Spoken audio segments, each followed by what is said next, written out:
Hi there. I'm Grayson Walters. I'm the volunteer coordinator for Tallahassee Animal Services. And today I really just want to walk you through our orientation just to help you learn a little bit more about the agency, but also kind of what your role is as a volunteer.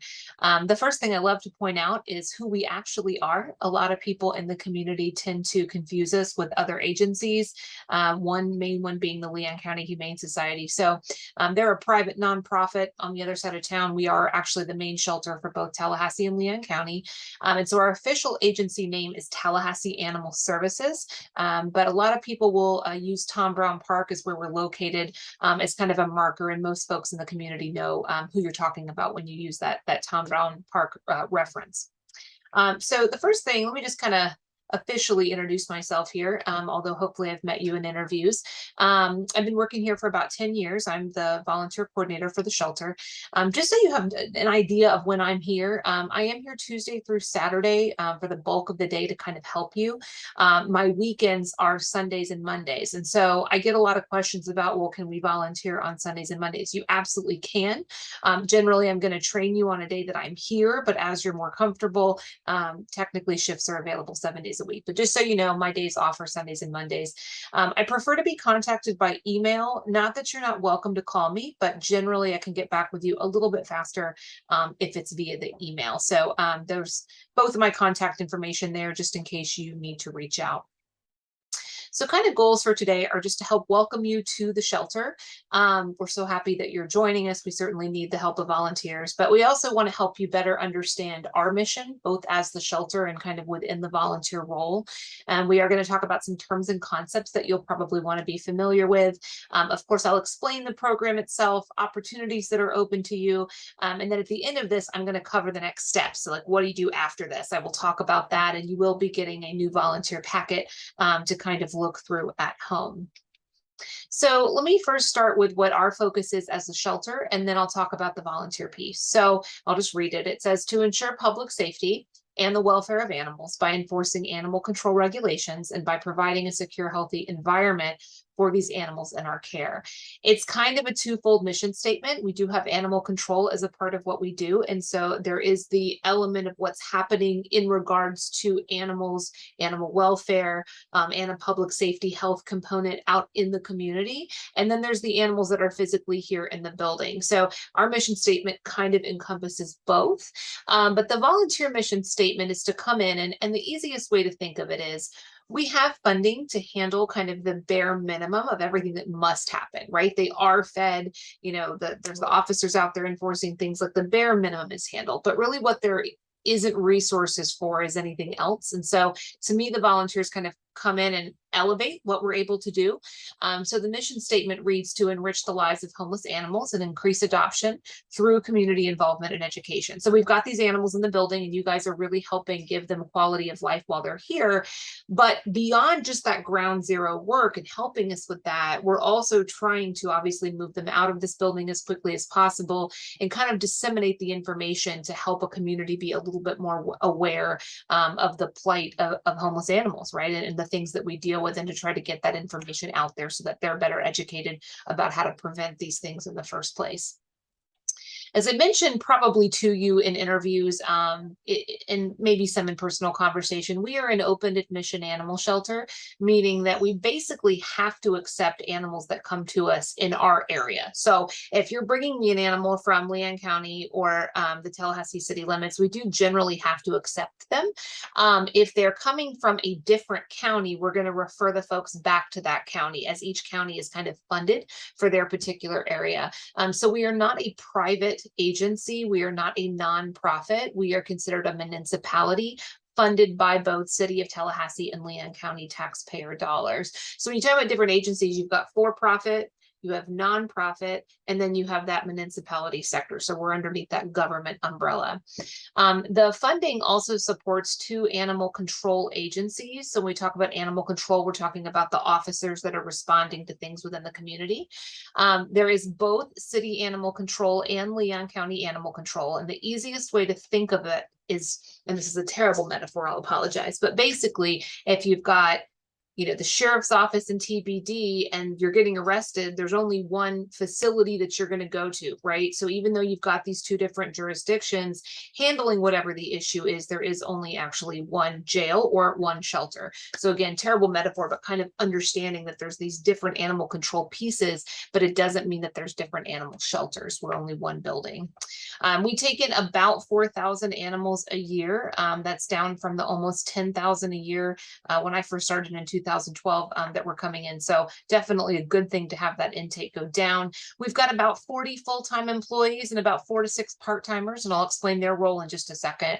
And right now we are open daily by appointment between 10 and 6, and services that we offer range from adoption to city animal control, lost and found services if you're missing a pet or you find a pet, low-cost microchipping, or even low-cost euthanasia for maybe folks that don't they don't have a resource within a vet, maybe they can't afford it, and so that's something they can come here for. So that's not all of the things that we offer, but those are just some of them. So just really quick, I want to run through some of our team members, and I'll start with the managers first. And not that I expect that you're going to memorize all these faces and names, but just to give you an idea of who works here. So our director is Erica Leckington, and right now we're actually in the process of looking for an assistant director, so that position is vacant.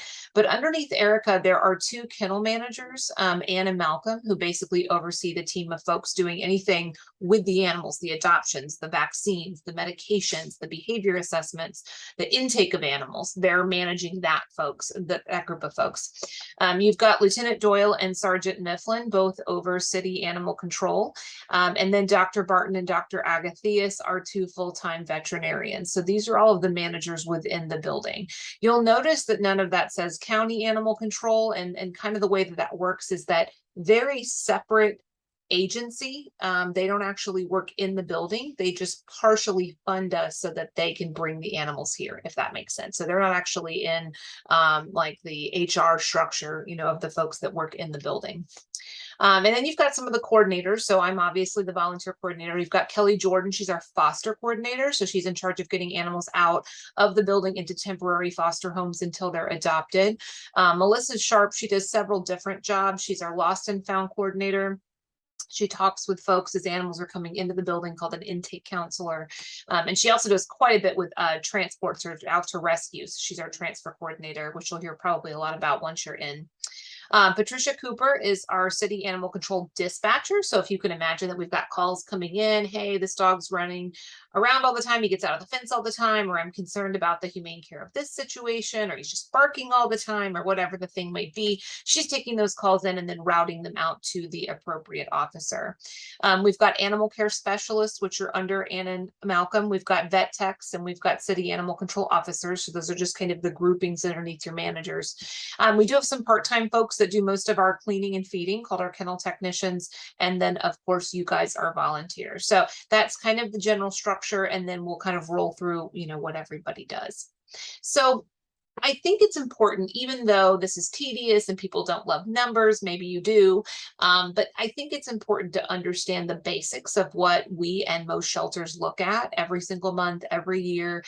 There's quite a lot of terminology that you may want to be familiar with so that you can keep up with what we're talking about when you're here helping.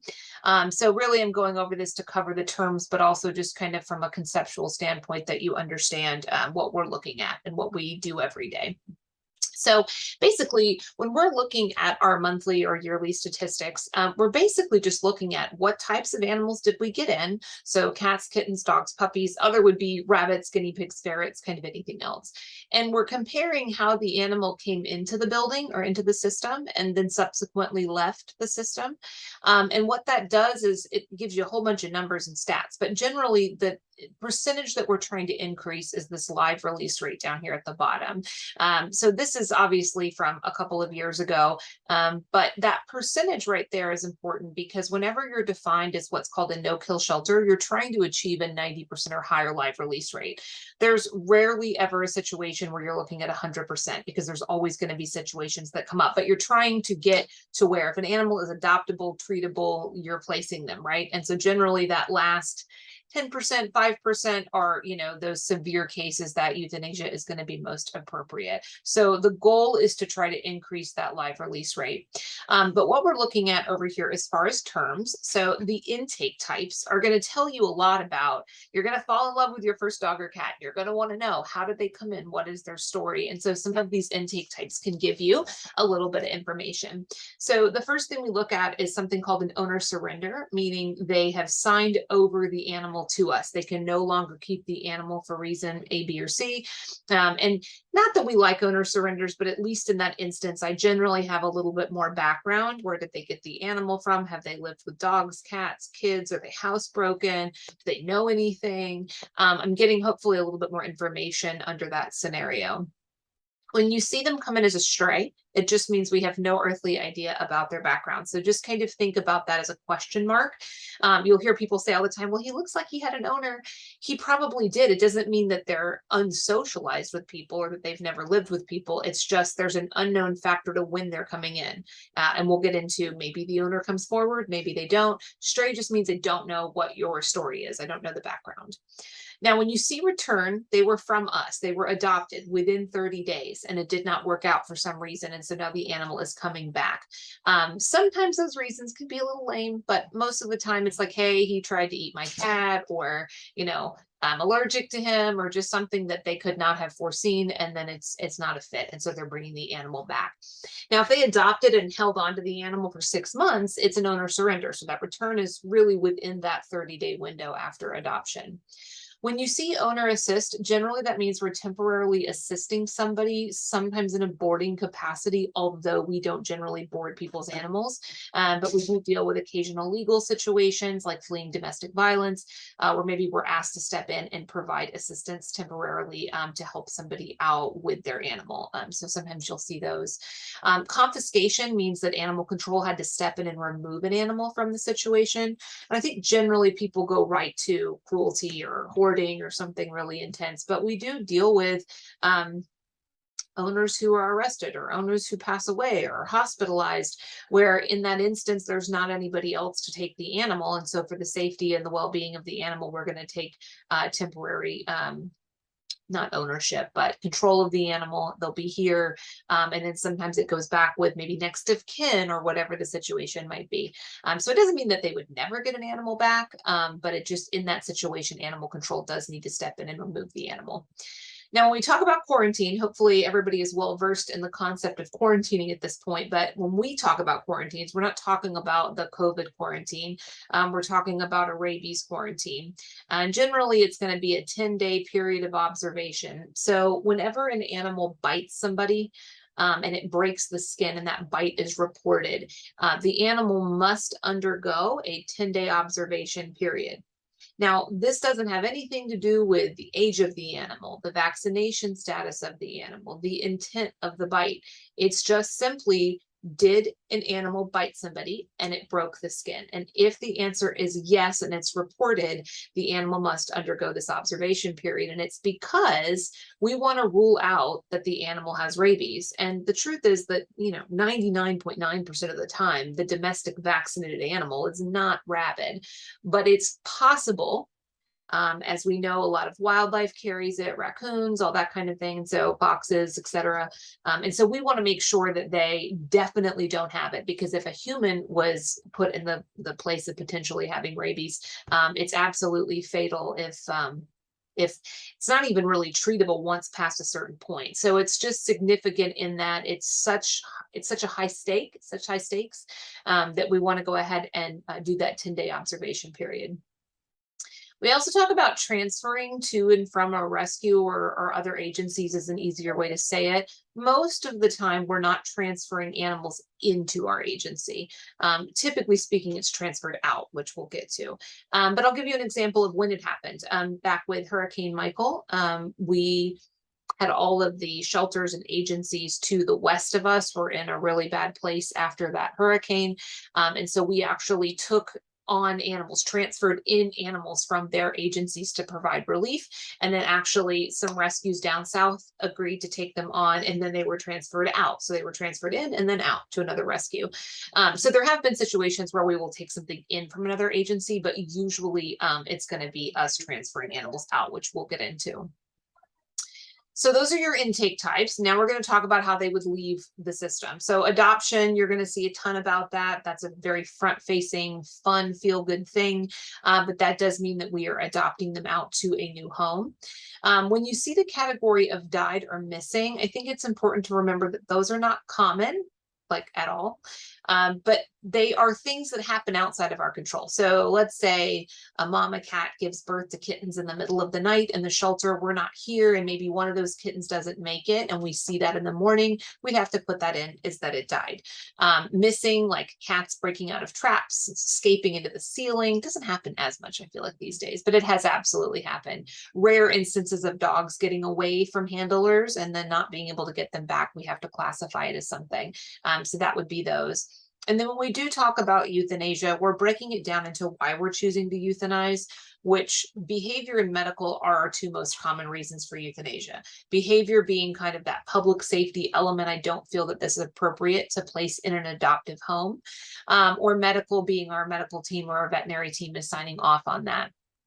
Time and space is not common at our shelter currently. As an open admission facility, we never say never. You just don't know what you're going to get handed. We have had situations where 88 cats came in an afternoon and we had to figure out very quickly how we were going to handle that. So we don't take it off the table, but again, not something that's common at our shelter currently. Now, when we say euthanized for age, I feel like so many people think that means we're euthanizing because they're older, and in fact, it's the opposite. Typically, when we say age, we're talking about infant kittens, bottle babies, some might know it as, where there is no other option. So please understand, we're always going to look for foster care or can rescue pull them. But because they're under a certain age, they cannot sustain life on their own. We have to have a place for them by the end of the day. We're not a 24-hour facility. And so when we're choosing age, generally it's because they cannot sustain life on their own overnight, both from a bottle feeding perspective, and also you have to stimulate them to go to the bathroom. So these are like neonates, typically 1, 2, 3-week-old kittens and things like that. And then you'll also see the OR as an option, which it's not operating room, which I feel like some people think.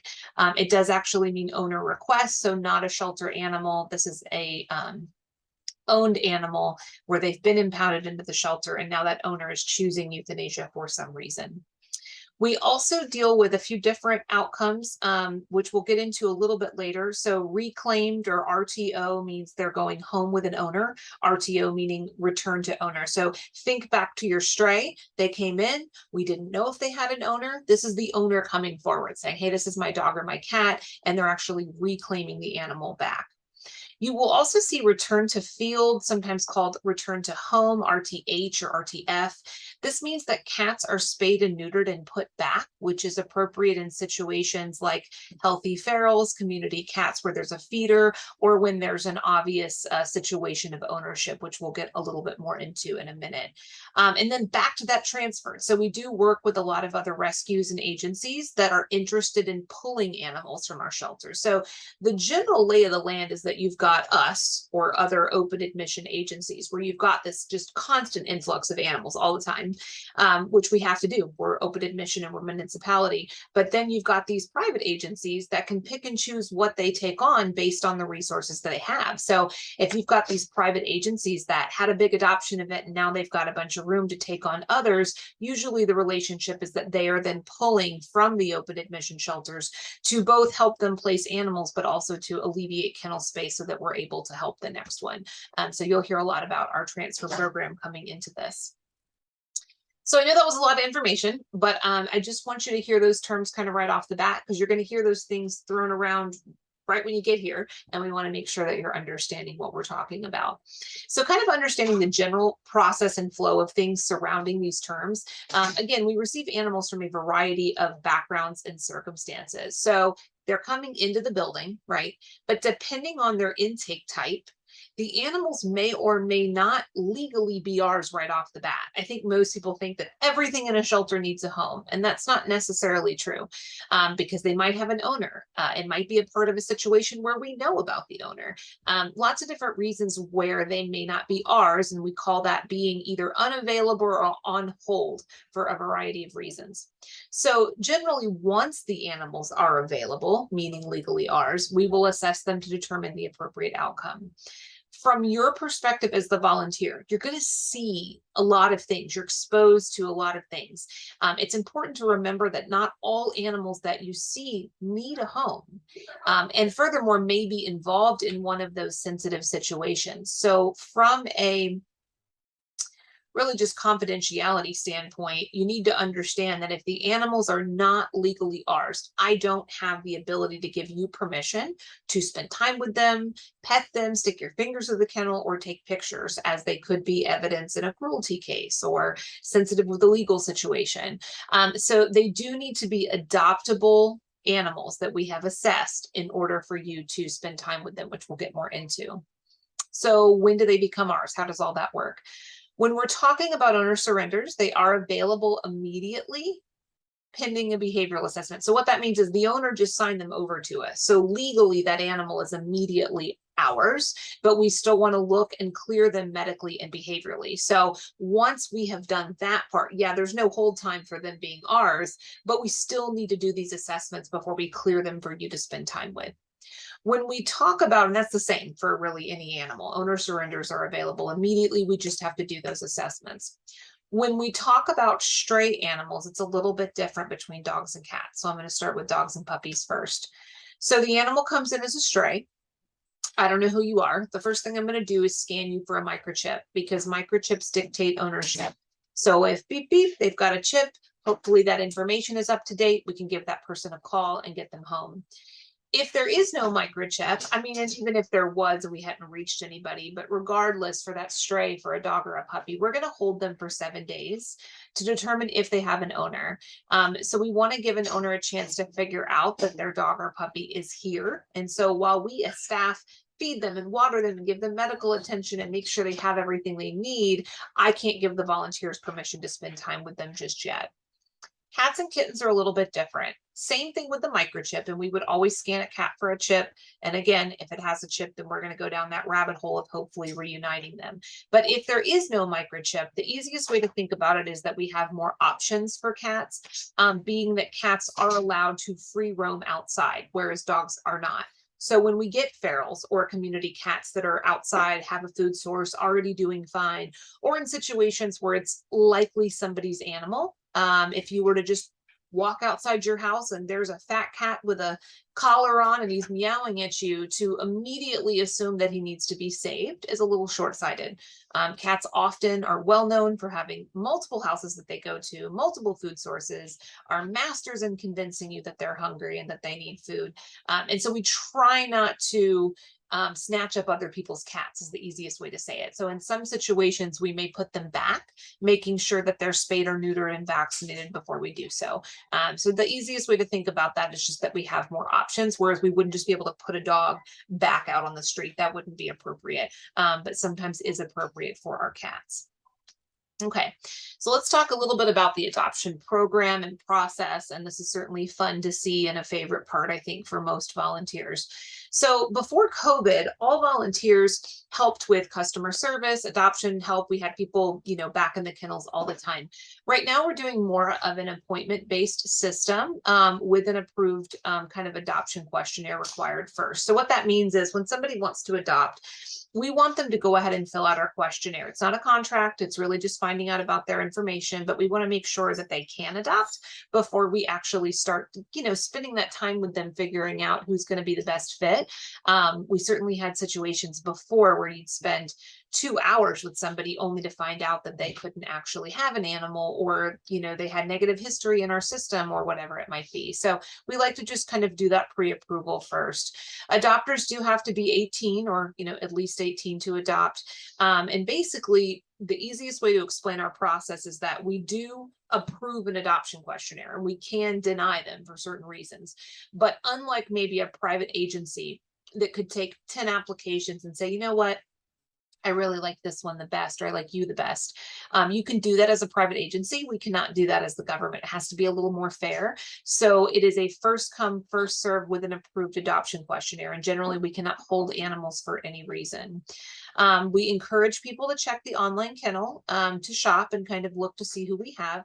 But we do also have, and I don't have this on the PowerPoint, but we actually now do Wednesday walkthroughs. So between 1 to 5 on Wednesdays, if somebody just wants to walk through the kennels and kind of see in person the animals, then they can do that. Either way, we're going to have them fill out that adoption questionnaire. And once that's approved, they can come in for an appointment time, which we do 7 days a week. Adoption fees are pretty reasonable. So $30 for all dogs and puppies, $20 for all cats and kittens, and pocket pets range between 5 to 15.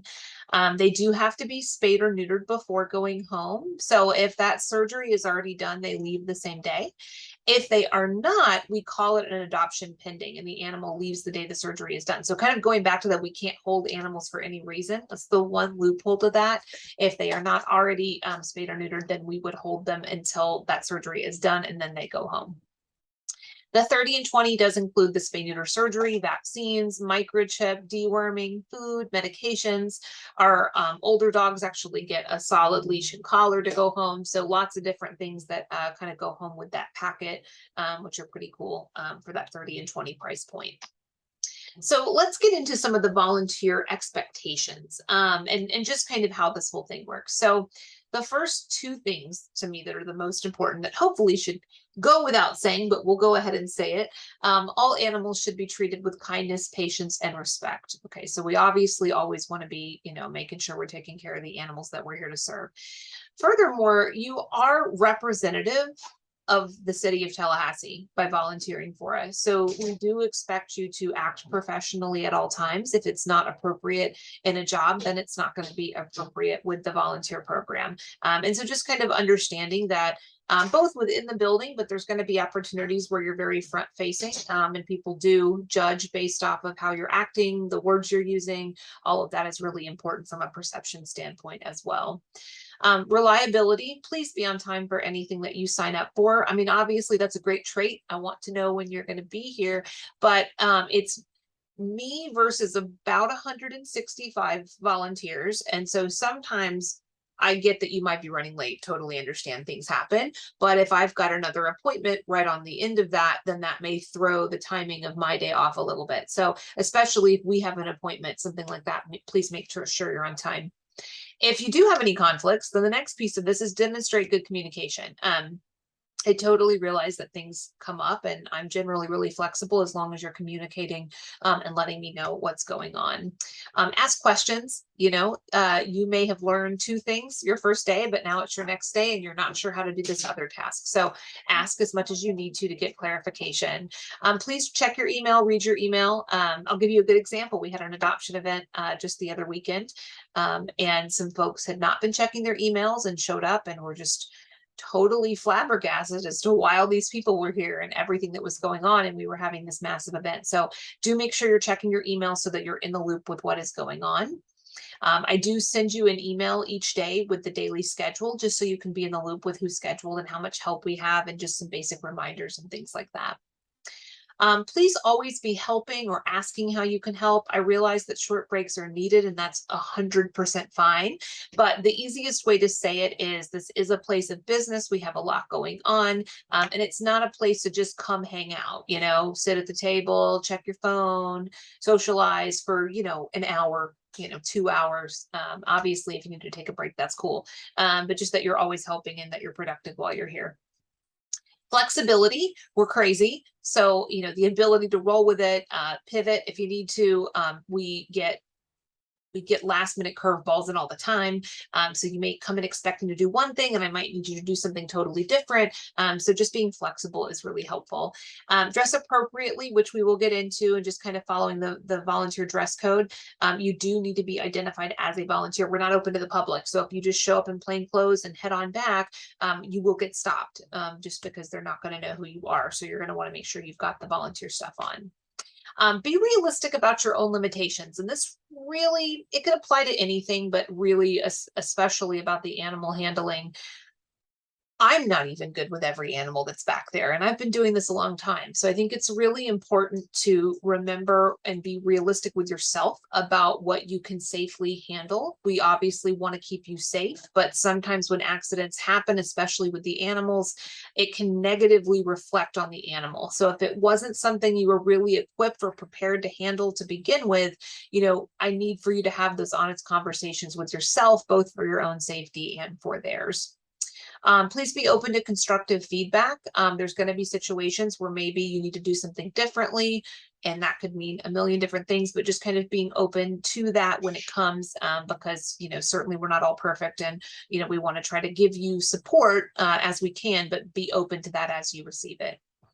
And just from a personal responsibility on a sickness COVID note, we no longer have masks required or anything like that. But just if you are sick for any reason, or that you were exposed to COVID, please just make sure that you're staying home, staying out.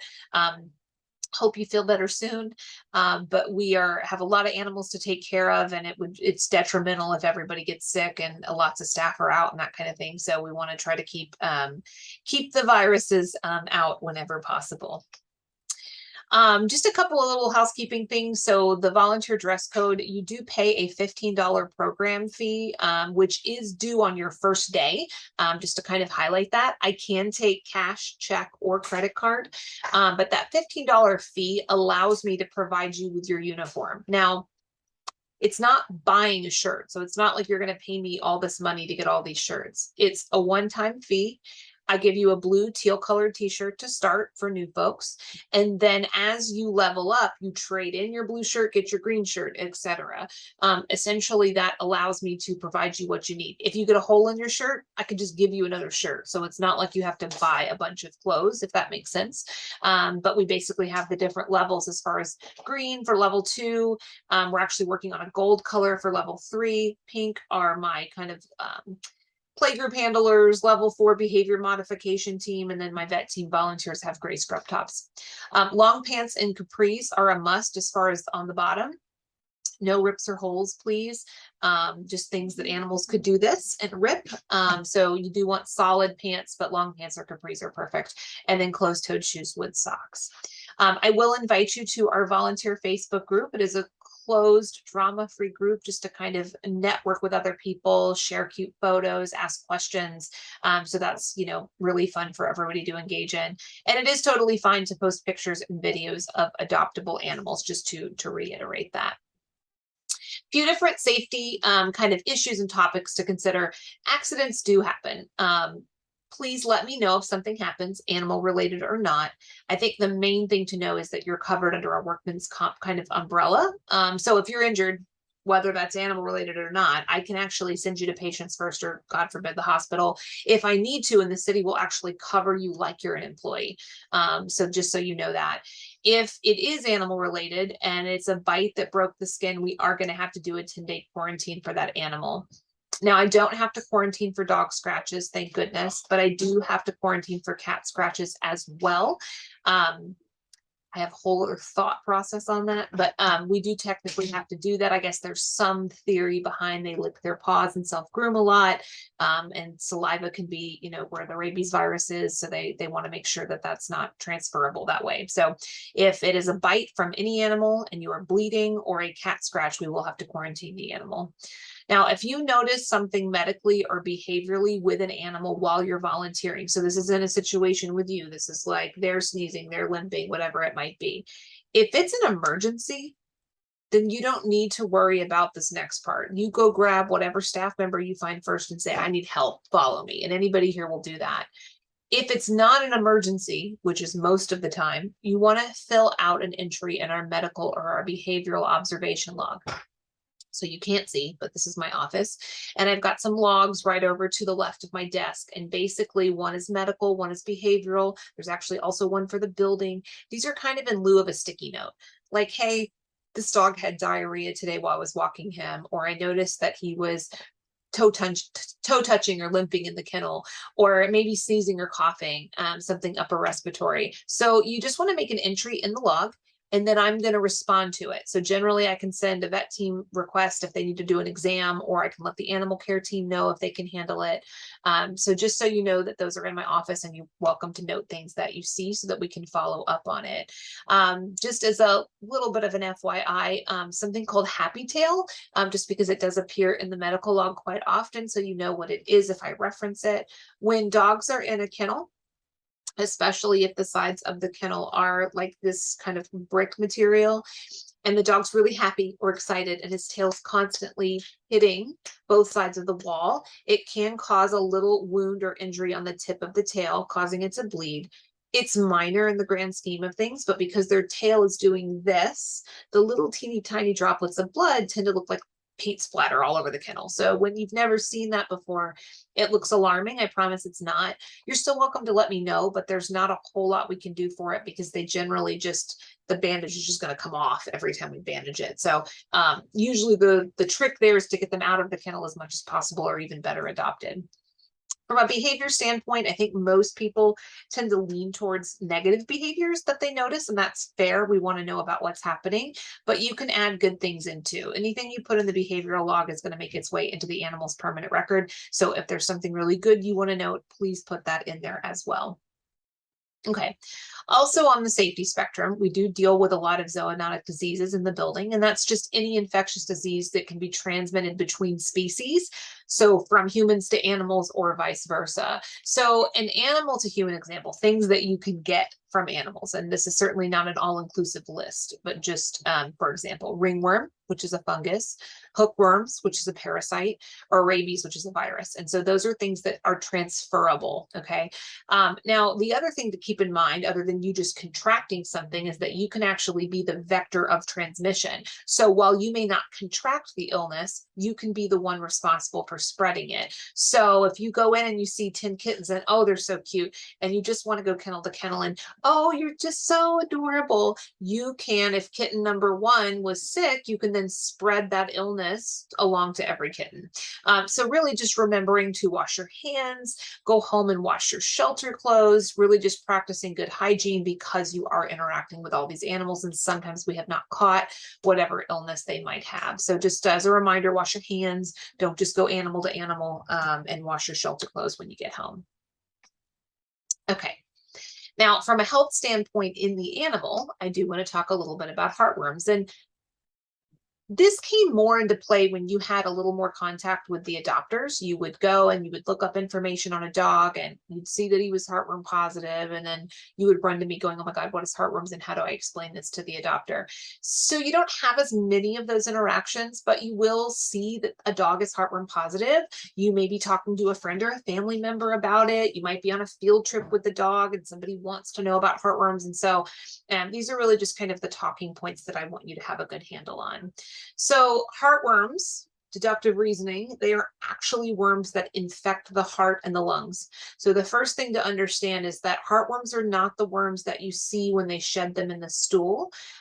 Those are other types of worms. There's tapeworms, there's hookworms, there's whipworms, there's roundworms, lots of different worms, but these specifically are in the heart and the lungs. Okay, so that's the first thing to understand, is where are they? Both dogs and cats can get heartworms, although it is way more common in dogs. There's also some differences with treatment and prevention. So you can actually prevent it in both species. So there's things that you can buy from your vet to make sure that your pets do not get it. But if they get it, there is actually no treatment in cats. There is only treatment in dogs. So for that reason, it's less common. There's no treatment option in cats. We do not test cats for heartworms, but we do test dogs for it. So we'll know, when they have it. It's also important to understand that heartworms is not contagious. Dogs aren't going to share a water bowl or snuggle up together, or spread it that way. It's spread via mosquito bites. So an infected mosquito bites an animal, it gets into the bloodstream, and these worms are developed. So important to understand that we live in Florida. So if you've never seen a mosquito in your house, I don't know where you live, we have them all the time, almost year round, although obviously it's better in some months than others. But you do hear, I used to have at my old clinic, people would say, well, I don't give heartworm prevention in the winter months, or my dog doesn't go outside And again, we're in Florida, they come inside. Your dog has to go outside to go to the bathroom. We don't really have winter months. These are not good reasons to not have your dog on prevention, because it is 100% preventable with a monthly pill. And there's all different products out there. Some are combo products with flea and tick in it. Others are just straight for heartworms or parasites in general, but it is 100% preventable. So that's starting at 8 weeks old. Dogs must be on heartworm prevention. It's top 5 of just basic dog ownership, is to know that. We do actually sell the heartworm prevention or heartworm flea combos at adoption for dogs and cats, which is pretty cool. It's at a very discounted rate compared to the vet's office. Now, they don't have to purchase it in most instances, but it is offered at most adoptions. And so that's pretty cool that they have an option to get it at a pretty discounted rate. Gets them off on the right foot. It is deadly if not treated. It's not an emergency. It's not like if the dog tests positive for heartworms, we need to like scream and run to the back. But if it is not treated, on top of being eventually deadly, you've also got, if you look at that bottom picture down there, that's what it looks like. Those worms are causing damage to those organs the longer that they're in there. So you do want to get it treated to alleviate them of that burden. As far as dogs in our care, and options for getting them treated, if they're getting adopted, we actually cover the cost and actually do the treatment for them at a later date. So it is totally financially covered. So the adopter still takes them home, but they have some options for treatment that cover the cost in both instances. So the 2 instances are they either come back here and we do it here at a later date for no cost, or there's a voucher that they can take to maybe another animal hospital, which covers a bulk of the treatment. They can be treated in foster care. So when they're in a foster home, they can undergo the treatment while they're there. The reason we don't just go through and treat everybody that has it is because it is a long process. It's very hard on their system, and they generally need to be kept calm and quiet while they're undergoing the treatment. If you're ever curious about that, feel free to ask. But this is not a calm, quiet environment. So we do want them in a home or somewhere that they can recover appropriately. All right, let's switch gears into the actual scheduling process and kind of how this is going to work. So shifts are 7 days a week. They are generally in 2-hour time blocks. So there's like an 8 to 10, a 10 to 12, and it kind of runs all the way through till 4 to 6. That will vary a little bit once you get into level 2 and some of the other activities. But in the beginning, the shifts are in 2-hour time blocks. You do need to be on the schedule prior to coming in. We can kind of solidify your preferences on your first day, whether or not you want to set schedule or you want to manage your own schedule. We can talk about all of that on day 1. Please be on time for all of your shifts. I do get common questions. Can I stay longer than my shift? What if I want to double up shifts? All of that is perfectly fine. As long as you're on time for what you have signed up for. If you want to stay a little longer because you're just enjoying it or you're in the middle of something, that is perfectly fine. So again, you can either choose a preset weekly shift or schedule yourself. You're going to manage that on Better Impact, which is our software, but we will set that up and talk about that on your first day. If you are signed up for a shift and you wake up and you're not going to make it that day, I understand. You don't feel well, flat tire, whatever the situation is. All you need to do if it's the day of is email me prior to the missed shift and let me know what's going on so I can remove you. If it's not the day of, you can actually remove yourself. So if you ever need to be shown how to do that, just let me know. The time commitment is 8 hours a month to stay active.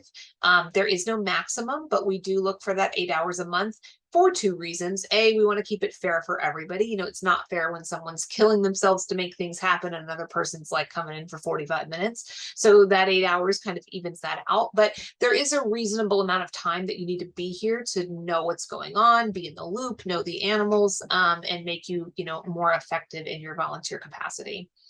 Reasons that I pursue inactivation, meaning it's no longer a good fit for us. We're going to separate you from the program. 2 no call, no shows, really like it's a chronic issue, like you're signing up for stuff, you're just not showing up, I don't hear from you. Chronically late to things, I don't mean a minute or 2, I mean like, you're rolling in at all hours, depending on what your shifts look like. Inappropriate behavior of any kind, whether that's to people, to the public or to the animals.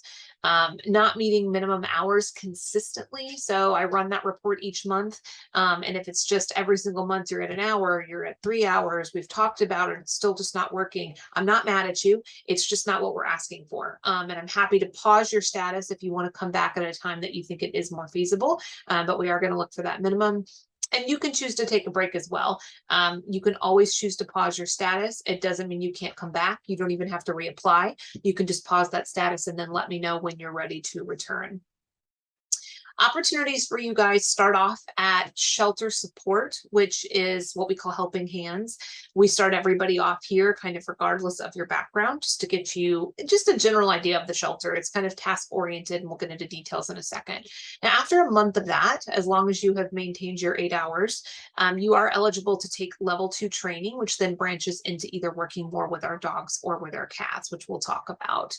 Now, our level 3 right now is getting you more involved in play groups, but it is going to look more like what we call animal advocate, or honing in on 1 or 2 that really need your help and kind of focusing on behavior stuff with them, teaching them something, creating a cute flyer, really just trying to be an advocate for one that might have been passed over.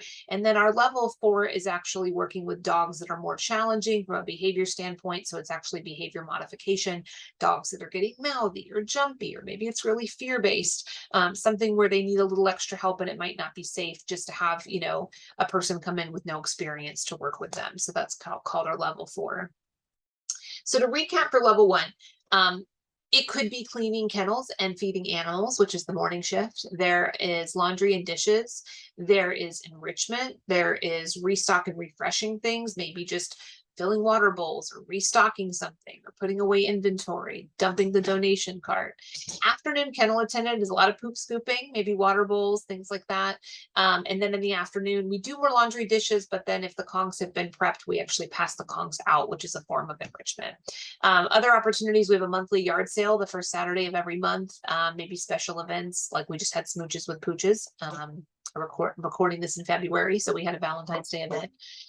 So you are eligible to train for level 2 after at least 3 to 4 weeks at level 1, and you've done your 8 hours within that month. So level 2 with our dogs can be dog walking. It can be off-leash playtime in the yards, quiet time, bathing, in-kennel enrichment, basic obedience work, maybe reinforcing sit or high five. We do pack walk, we do play groups. If you're 18 or older, you can take dogs off site on field trips, which is really popular. So lots of different opportunities to make sure that their physical and mental needs are met while they're here with us. You can go anywhere in Tom Brown Park, which is amazing, except for the dog park. I can explain why later if you care. We also have fenced in yards that you can use. We've got show kennels or working runs, basically fenced in areas that you can use kind of that are under a covered area, or even off-site for field trips. Our cat folks may help with morning cat care. So if you're more of a morning task-oriented kind of person and you love cats, I love folks that come in and help us with the cleaning and feeding. It's pretty interactive with the cats. Even at level 1, the morning cleaning and feeding is going to be a little bit more interactive. Socialization, helping develop personality profiles, making recommendations to adopters, many different forms of enrichment. Bubbles and laser pointers and pipe cleaners and bird song noises, cat scratchers, and all kinds of things to give them things to do. Photography, videos, and sometimes just light cleaning as well, just kind of maintaining that space. With the cats, it's a little more localized because you're not heading out with them anywhere, right? You're kind of staying in one area, but getting to know the cats and making sure that they have an outlet as well. Now, let's say you're volunteering and you're like, you know what, either this is not my jam, I want something maybe a little bit more administrative, or even you love volunteering and you just want to be more involved. There are different boards that you can serve on. There's an advisory board that meets with our director and assistant director every month. And there's like subcommittees with that, like marketing and outreach and all kinds of things. So there is actually an advisory board that you could get involved with. There's also the Animal Shelter Foundation board. They are our nonprofit that supports us. So let me explain. Us being the government, we cannot fundraise for ourselves. We're already getting taxpayer dollar funding automatically.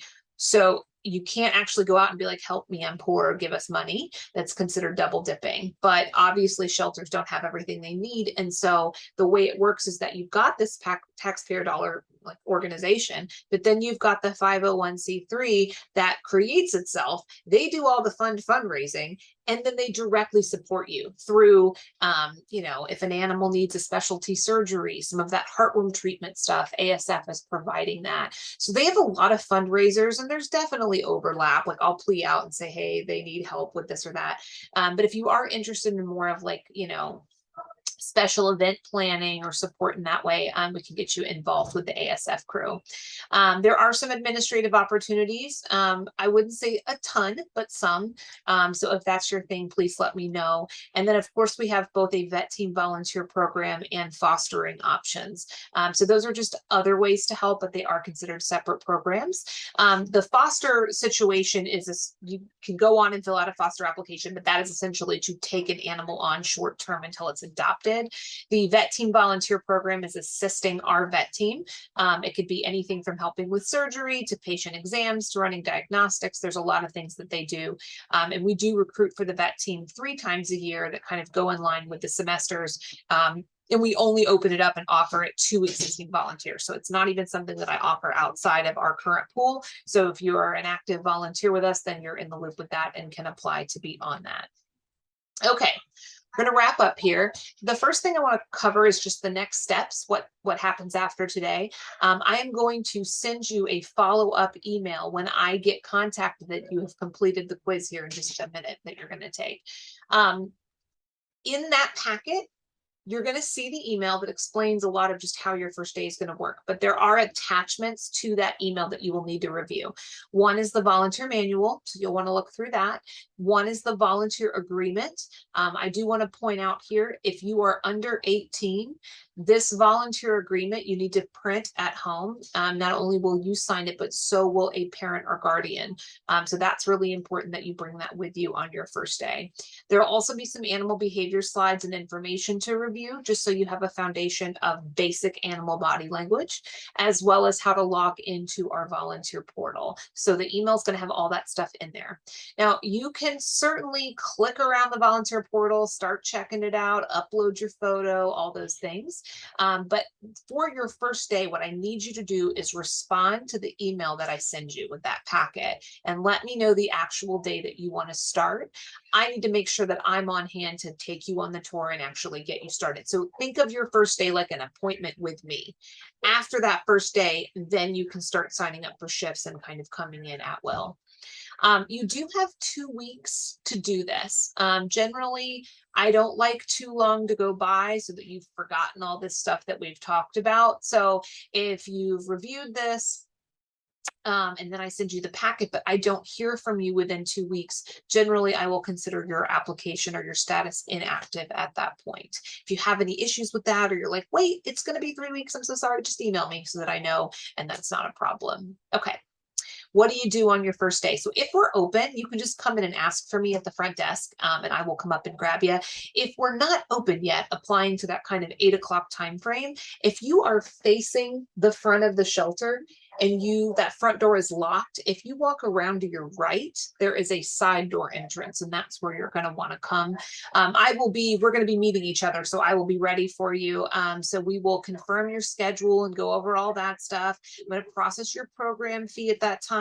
We're going to get you clocked in, get you your t-shirt, make sure your photos in the computer, any paperwork stuff. We're going to do all the housekeeping stuff first. Then you get a lovely tour of the shelter. We'll walk through the whole building, and then I'm going to cover the duties for that shift and get you started. It tends to be a lot on the front end, and then at the end of the tour, we're going to make it real specific. Just, fold these towels, fill these water bowls, whatever the tasks might be. All right, that's it. Thank you for choosing to volunteer. I hope you learned something in this. If you have any questions, you can always reach out to me. But basically, I will send you that email as soon as I get you completed this quiz, and then we'll get that sent off to you. Hope you have a great day, and thanks so much. Bye-bye.